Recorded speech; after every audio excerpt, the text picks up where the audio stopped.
হরে কৃষ্ণ। রাধে রাধে বন্ধুরা, গিরিধারী গোপাল সোনা চ্যানেলে তোমাদের সবাইকে সুস্বাগতম।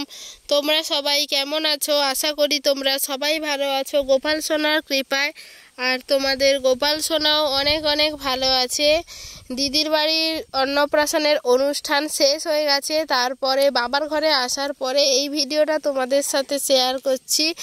এখন দুপুরবেলা ভগবানের থালাটা রেডি করে ভগবানকে ভোগ লাগাতে গেছি। ভোগ রান্না করেছে জেঠিমা, আমি শুধু ভোগটা লাগিয়ে দিতেই গেছি। বাবার বাড়ির পাশে এখানে ঢালাই রাস্তা হচ্ছে, কিছুটা রাস্তা হয়েছিল আর কিছুটা রাস্তা বাকি ছিল, তাই জন্য সেখানে কাজ হচ্ছে। লোক দেখতেই পাচ্ছ, অনেক লোকজন এসেছে, প্রচুর কাজ হচ্ছে। আমি একটু ছেলেকে নিয়ে রাস্তায় বেরিয়েছিলাম। আমার দিদির মেয়ে বলছে, মিমি আমাকে দাও ভাইকে, আমি ভাইকে হাঁটাবো, তাই ওকে নিয়ে রাস্তায় একটু বেড়ু করছিল। এটা হচ্ছে বিকেলবেলা আমার ছেলেকে নিয়ে একটু রাস্তায় বের হয়েছিল। আর এই যে ভিউটা দেখছো, এই ভিউটা জাস্ট অসাধারণ। এইটা আমার বাবার বাড়ির সামনেই, এইখানে এটা হচ্ছে রসলপুর নদী, আর একদম এই নদীর পাশেই আসলে আমার বাবার বাড়ি। এখানকার ভিউটা জাস্ট অসাধারণ, তাই তোমাদের সাথেও একটু শেয়ার করলাম এই জায়গাটা। আর আমাদের গ্রামের দিকে সমস্ত জায়গাগুলোই আসলেই অনেক সুন্দর, চারিদিকে শুধু সবুজ আর সবুজ। বিশেষ করে এই বর্ষাকালে গোটা মাঠ শুধু ধান গাছে ভর্তি। কিছুদিন পরেই ধান হবে, আবারও মাঠটা ফাঁকা হয়ে যাবে এক সময়। অসাধারণ লাগছে। আর দেখতে পাচ্ছ, এটা হচ্ছে পরের দিন ভিডিও করছি। রাস্তাটা দেখতে পাচ্ছ, এদিক অবধি রাস্তা ছিল আর ওই পাশটা রাস্তা আসলে হয়েছে। ওই রাস্তাটা আরও একটু চওড়া করেই হয়েছে। আমার বাবাদের এদিকে আর মাটির রাস্তা বলতে থাকলোই না, বলতে গেলে পুরো চারিপাশে ঢালাই রাস্তা হয়ে গেছে। আর এইখানে হচ্ছে আমার ছেলে, এইটা হচ্ছে বাবার রুম। ও হচ্ছে এখানে এসে এই জানলা ধরে ওপরে উঠবে, ঝুলবে, ওর কাজ হচ্ছে এটাই। ও এই জানলাটার কাছে থাকতে কিন্তু খুবই ভালোবাসে। আর ওকে একটু করে ভগবানের নাম করছি, আর ও মাঝে মধ্যেই দেখছি কোমর দুলাচ্ছে। অনেকক্ষণ ধরে করছিল, তারপর যেই ভিডিওটা করা আরম্ভ করেছি দেখছি আর করছে না। হাত নাড়া দিলে একটু করে, আবার থেমে যায়। আর আজকে হচ্ছে আমার দিদির ছেলে আবার আসবে, এখানে দিদিও আসবে। আসলে এখানে মামা ভাত খেতে আসতে হয়, আমাদের এদিকে নিয়ম আছে, অন্নপ্রাশনের পরে মামা ভাত খেতে আসতে হয়।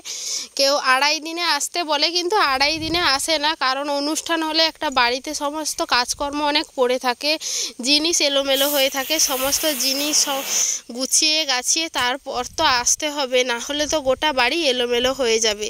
তাই কয়েকদিন পরেই এসেছে। আর দেখতেই পাচ্ছ, ও চলে এসেছে আর ওকে সবাই নিয়ে আসলে আনন্দ করছে, মজা করছে, সবাই কোলে নিচ্ছে। এ কোলে টানে তো ওই কোলে টানে ওকে। ও এখন সেলিব্রিটি মানুষ, তাই ওকে নিয়ে সবাই টানাটানি করছে। আর সন্ধ্যাবেলা হচ্ছিল ঘুগনি মুড়ি, তাই এখানে চলে এসেছিলাম ঘুগনি রান্না করতে। আজকে রাত্রে ভগবানের ভোগটা আমি রান্না করছিলাম।